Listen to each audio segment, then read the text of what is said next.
It is essential to talk about the European project, to talk about the European idea, to talk about the political framework, the economic framework, and the social framework. Today, I have the pleasure to welcome Mr. Lazaros Lazarou, who is a former member of the European Court of Auditors of the European Union and former chief accountant of the Republic of Cyprus. My name is Dr. Marios Eftimiopoulos. I'm the CEO of Strategy International, and this is Prime Analysis.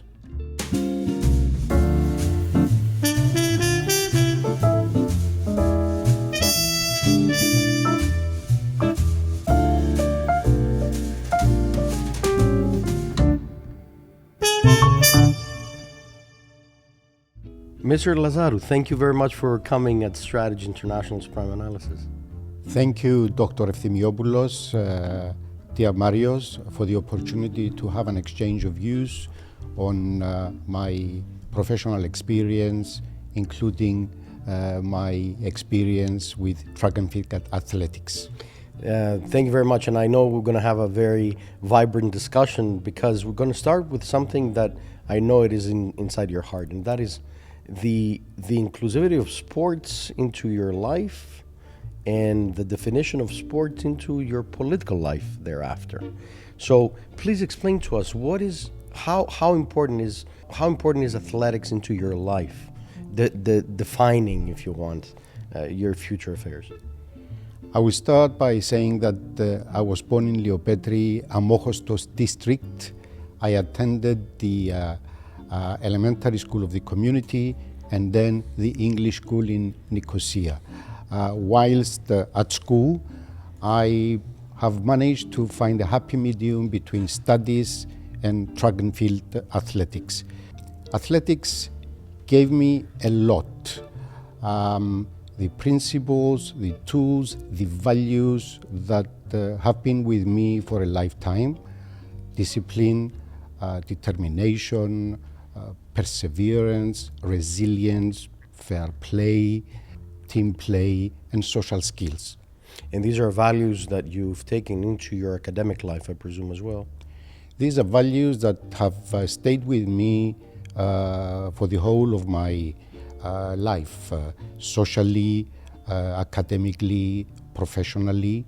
I was national youth champion in 1976 in 400-meter hurdles as a member of the Evagoras Athletic Club of Amochostos, and I was also, together with my club's team, national men's champion in Greece in the 4x400-meter relay.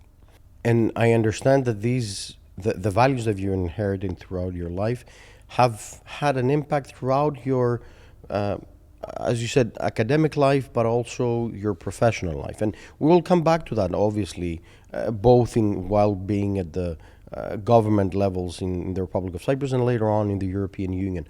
But the reason why I started with athletics is because the European Union values sports. And this discussion is about the European Union, all in all. And I know that your experience is both national and European.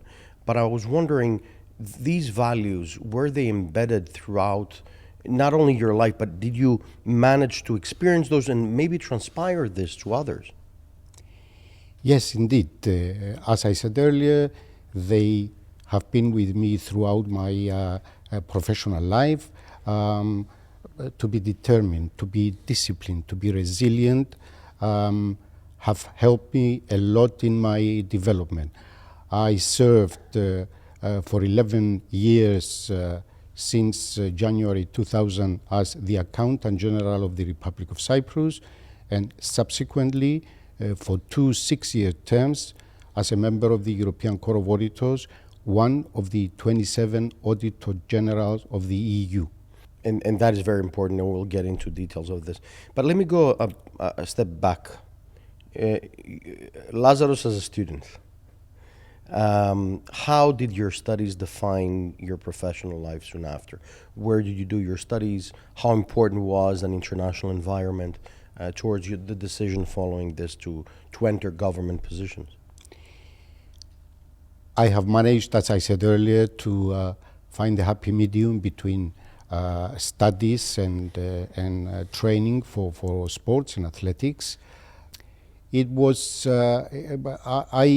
I look back at those years with fond memories. Coming from the community of Leopetri, which was distant from Nicosia, I was staying at the boarding house of the English school. At the time, they had a boarding house, it was. It was. I look back, as I said, at those years with fond memories. So, while you're a student, you complete your studies in Greece while you're taking place also in Greek championships, as I understand. Yes, in the 1970s, Cypriot athletics clubs were also competing at the Greek National Athletics Championships. This is post-war, 74, post-invasion of Turkey. No, this lasted until late 70s, early 80s, and I was privileged to have been selected together with 12 other Cypriot youth athletes to the national youth team, athletics team of Greece for the 1976 Balkan Games. And I know that you've been recently again being recognized for all the athletic support that you've been giving throughout the community and also in Cyprus.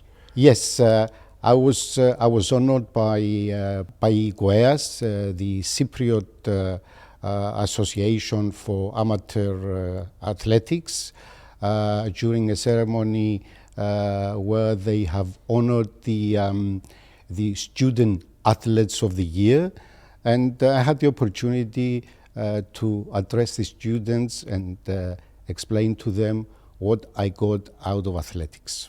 So soon after, you go to university. Where is that? In Hull, in the UK. In Hull. Very good. So you studied economics. I studied economics. And then? And then, after I got my bachelor's degree, I worked for audit firms in the UK and trained as a professional accountant, an ACCA. Very good. And at some point, I think Harvard gets involved into this as well. Well, I returned to Cyprus. I worked for 2 years as an audit manager with one of the big audit firms in Cyprus, and I was recruited to the Inland Revenue Department, where I served for 10 years. Whilst I was serving at the Inland Revenue Department, I got a Fulbright scholarship and did a master's degree at Harvard in public administration. I presume all these elements gave life to you as a follow-up discussion into the political world that follows in the Republic of Cyprus, and that is? In January 2000, I was honored to be appointed by the late President Glafkos Skliridis as the Accountant General of Cyprus. This is a constitutional appointment by the President of Cyprus, and the term of office is until the retirement age of the civil servants. So once you are appointed, yes, you are there until the retirement age. Throughout the retirement age. And I presume you worked with multiple presidents since then. I worked with the government of late President Skliridis, with the government of late President Papadopoulos, with the government of late President Christofias. And then I think also with President Anastasiadis' government as well. Or partially. Is this the part where you go to the European Union? I served for nearly 11 years as Accountant General. Okay. And in 2010, I was nominated by the late President Christofias to become a member of the European Court of Auditors. I say nominated because the procedure is that every country nominates a member for the European Court of Auditors. After you go through a hearing at the Budgetary Control Committee of the European Parliament, then there is a vote at the plenary of the European Parliament, and a recommendation that goes to the Council of the EU that makes the appointment. So you don't represent your country.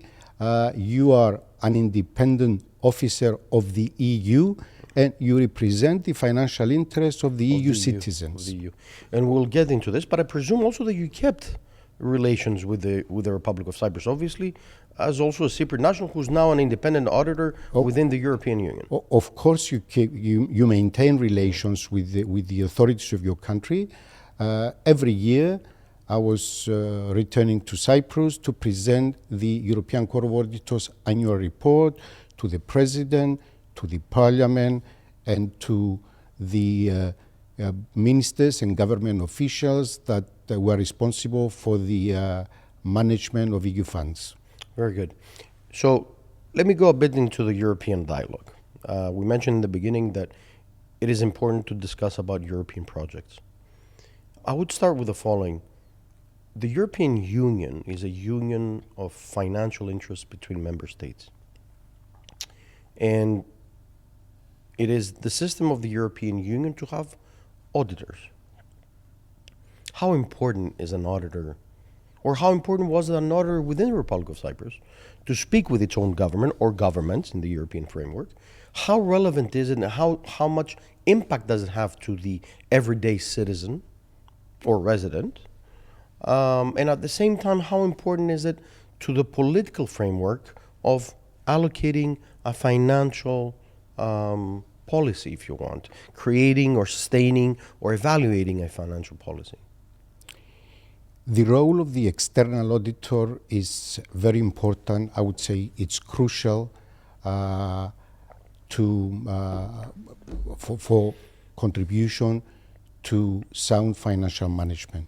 The European Court of Auditors is the independent external auditor of the EU.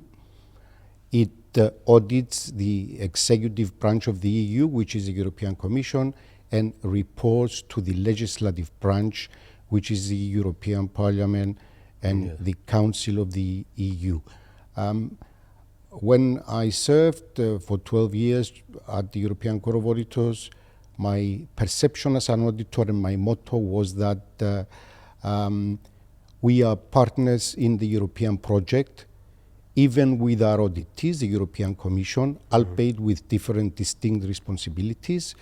When the findings were such, we were critical, but at the same time, when the findings showed improvement in results and sound financial management, then we had to be supportive and encouraging in these efforts.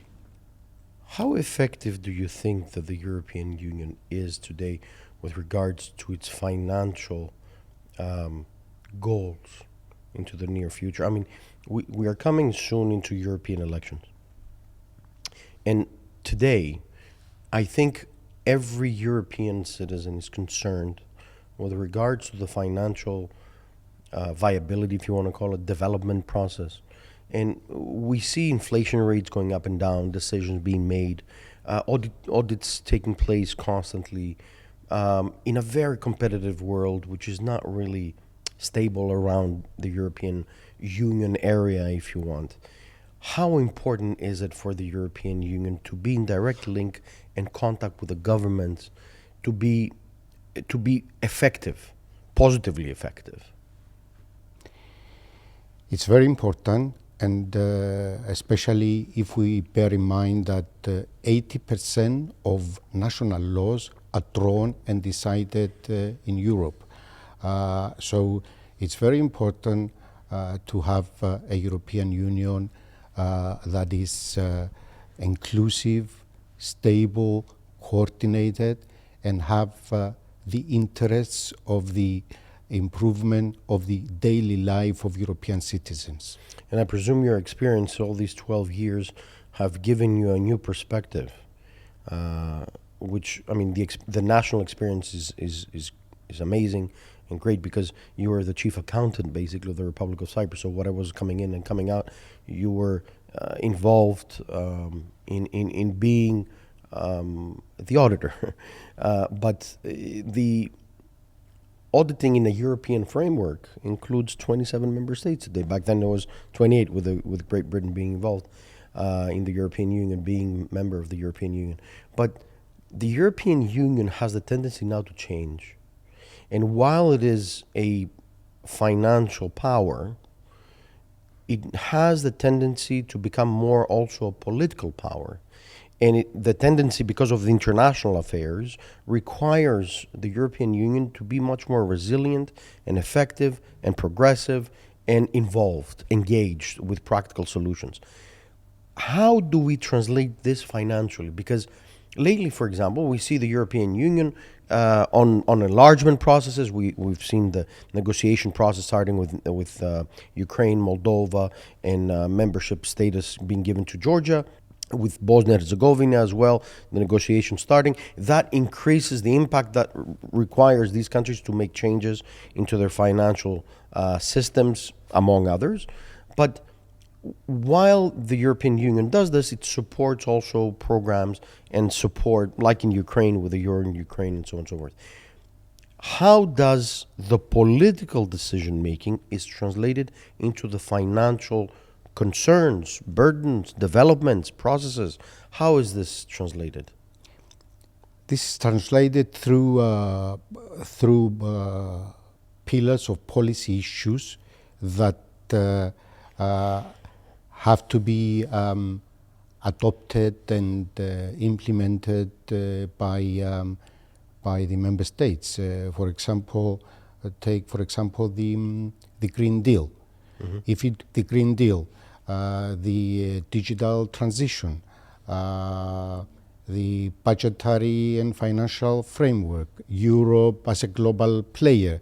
So all these pillars, if they were left to national governments, it is doubtful whether they would have achieved the same results. So if you have a setup with a monitoring setup, the EU at the top, monitoring and directing, assisting, guiding, educating, so that these policies can be put forward, and have in mind, as I said earlier, the improvement of the life of citizens, because European Union spends a lot of money, disperses rather a lot of money every year to member states. These are financing projects, but from infrastructure to social inclusion, yes, to but education. But also it's very important. It's very important that these projects improve the daily life of citizens. Exactly. So what is when you were a financial auditor for the European Union, was there a consideration for direct impact to the citizen of the EU? Yes. The European Court of Auditors conducts three types of audit: the financial audit, compliance audit, and audits on sound financial management.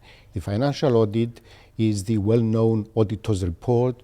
You audit the accounts of the EU, and you give another opinion whether they presented true and fair view of the financial affairs of the previous year.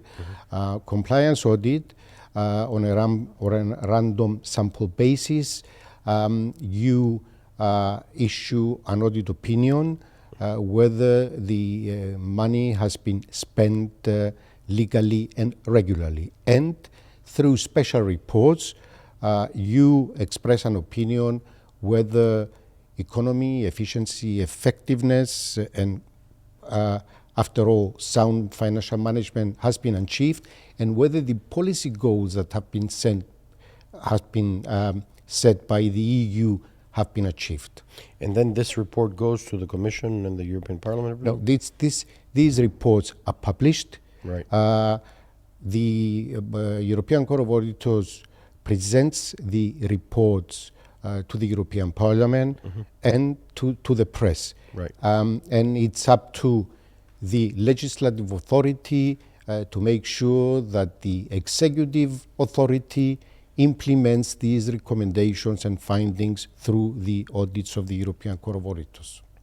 That's very interesting. The government, the national government, based on the reports of the European financial auditors, are they compliant? Are they legally bound to see the compliance framework? Or is it some of them are for compliance purposes. Some of them are advices to be compliant.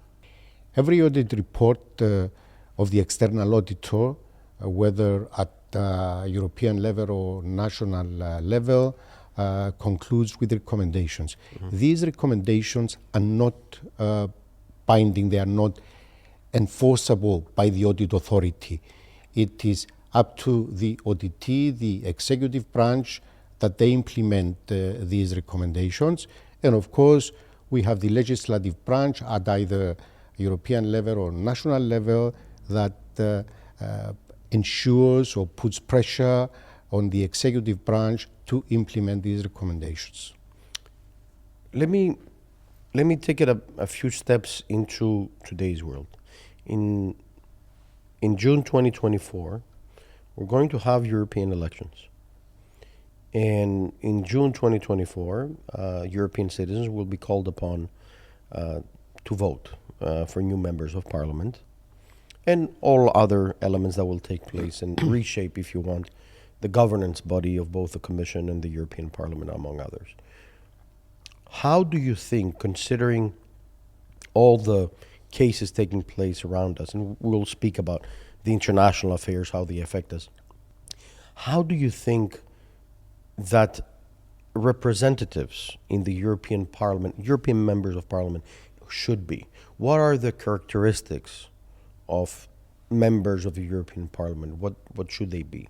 How should they be reflective, considering, among others, also the financial need of knowledge, experience, and empirical knowledge? I will start my answer to my view to this issue with football terms.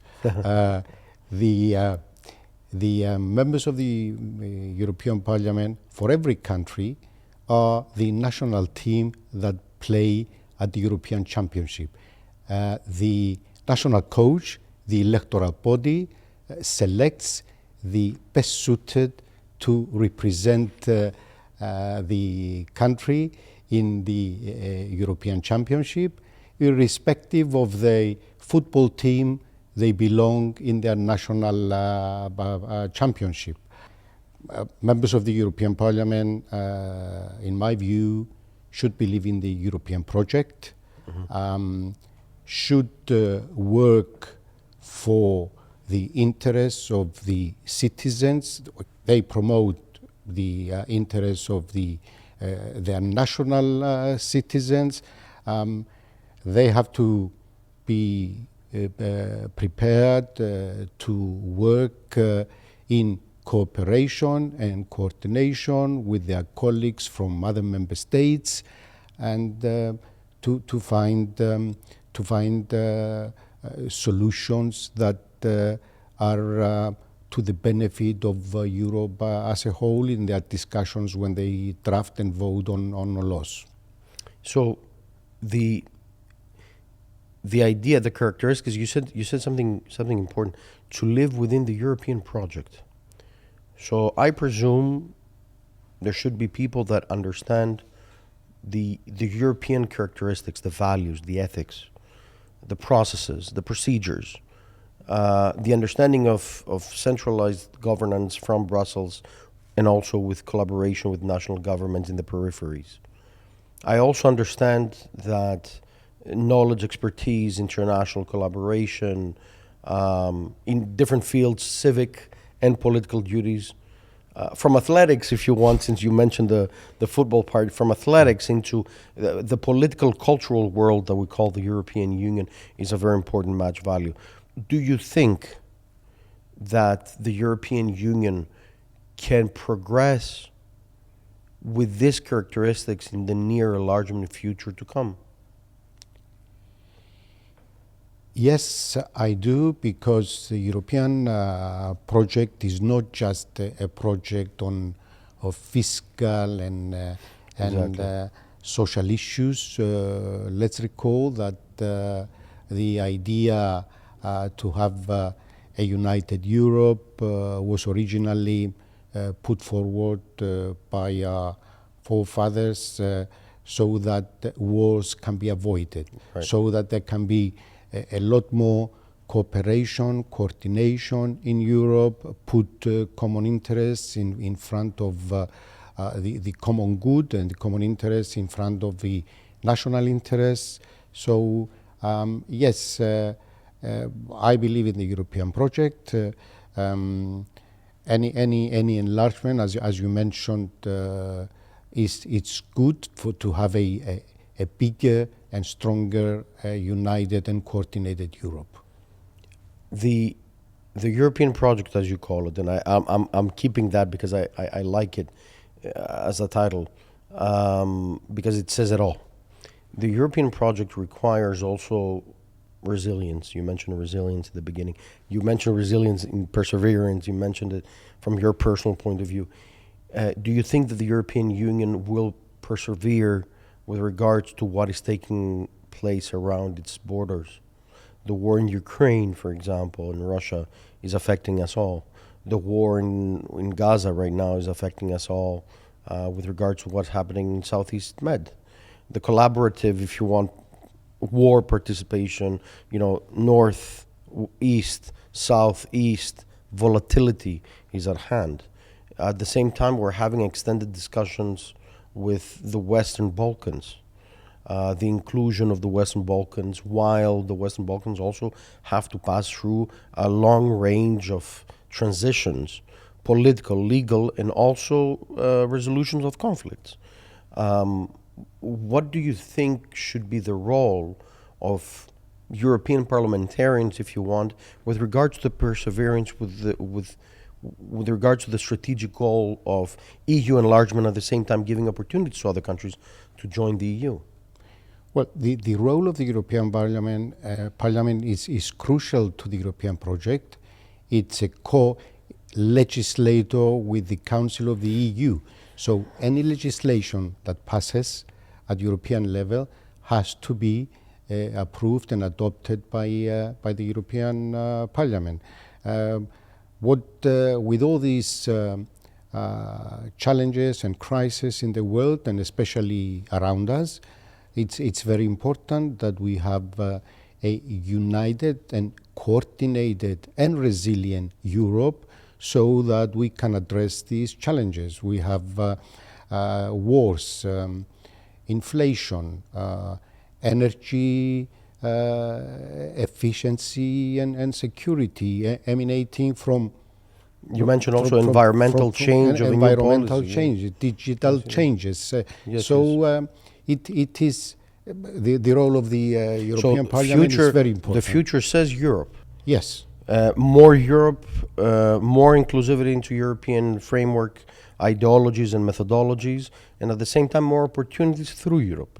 Yes. So the idea, let us take, for example, you mentioned environment earlier. How do you think the role of the European Parliament would be to, as you said, legislate green policy, if you want, with regards to everything from education to athletics to society? How does this reflect or affect positively what national governments should do?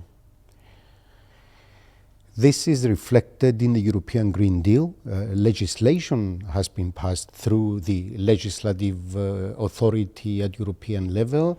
The Fit for 55 project with legislative measures on environment, land, transport, taxation, with the aim that by 2030 the greenhouse gas emissions will be reduced by 55%. It's an ambitious goal. Yeah. And can we translate this in financial elements? I mean, what does this mean financially?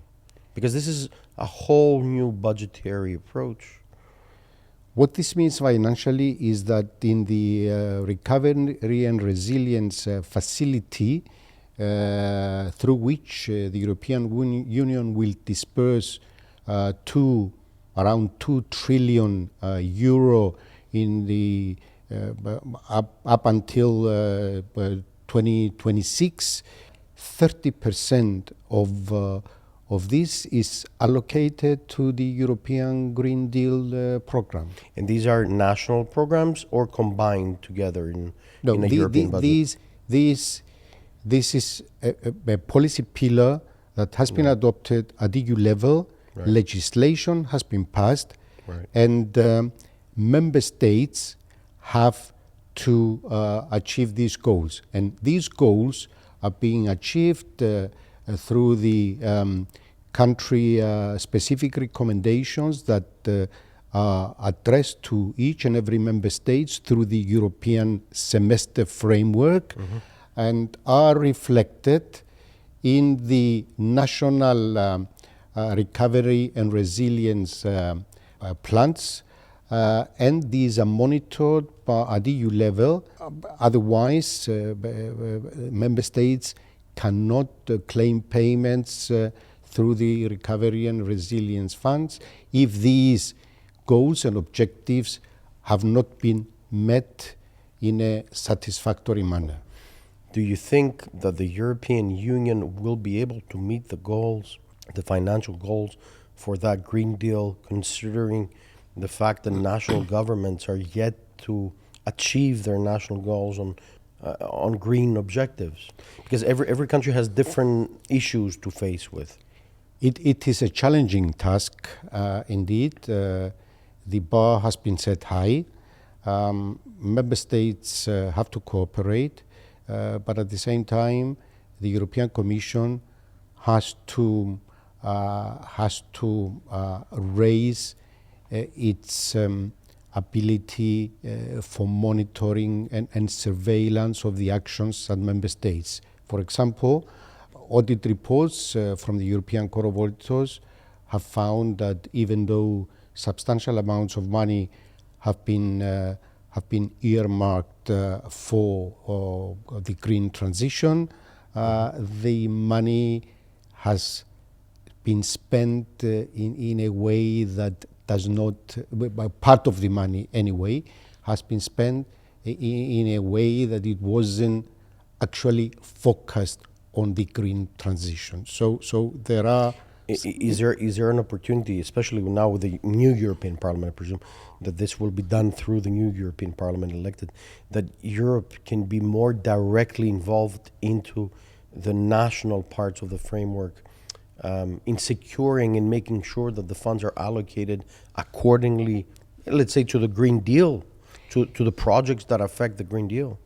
Directly involved, I don't like to use that term, directly involved, because it may give the impression that with the national government, obviously, that Europe interferes into national issues.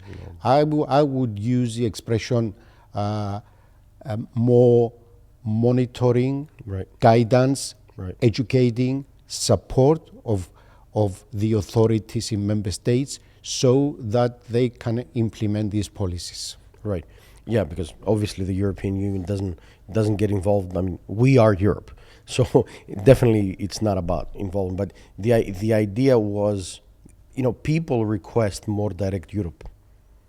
Direct Europe meaning more contact with the key decision-making players. That's what I meant about more Europe being involved.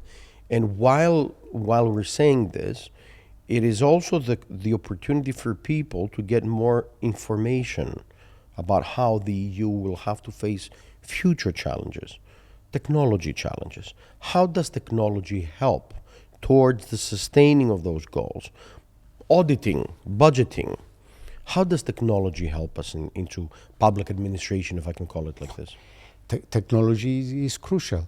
In one of the pillars that are currently, policy pillars that are currently underway, which is the digital transition.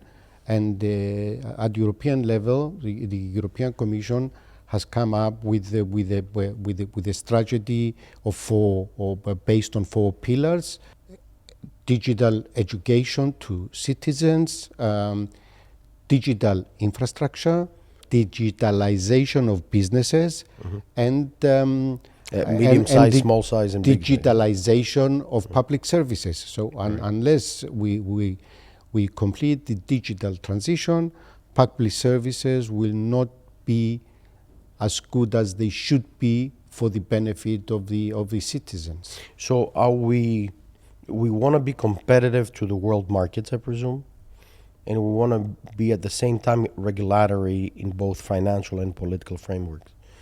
I'm utilizing this opportunity to, if you want, draw a few things into conclusion, but lately the technology boost has also been given an opportunity to start regulating specific methodologies, especially also artificial intelligence.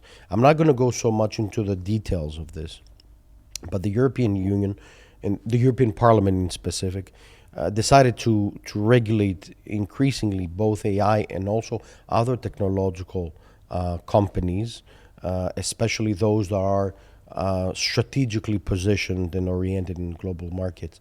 How do you think that the European Union makes an important foothold in the world digital markets by regulating elements? Because on the one hand, it protects its citizens and residents. On the other hand, it gives you the details of how we should conform with the regulations of the European Union. Do you think that this is competitive enough for global companies to do business deals in the European Union, or does it become an obstacle? Because in the world market economies, in the non-EU, in third world market economies, if we can call it like this, non-EU, non-US, the market runs without any kind of limitations. So how does this sound? The executive branch, either at European level or national level, has a number of responsibilities. One of them is to maintain a competitive and fair business environment.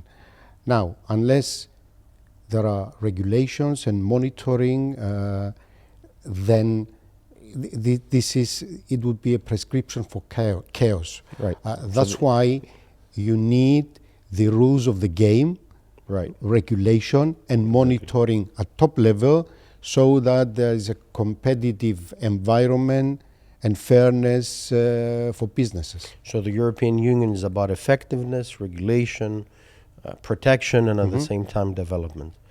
Last but not least, as a question, if you want to sum up, I know that your experience has been vast throughout the Republic of Cyprus and also in the European framework as an auditor and also as a European citizen and living in the heart of Europe.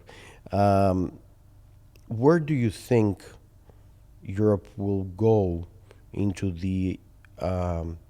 in the future, considering enlargement processes and considering the need for resolution of conflicts? Do you think that Europe can play a pivotal role in resolution of conflicts? I'm going into the framework of foreign affairs and defense, if I can call it like this, in the European pillar, if you want. Do you think that the European Union is a beacon of peace, hope, and prosperity? Yes, indeed. The European Union is a beacon of peace and prosperity.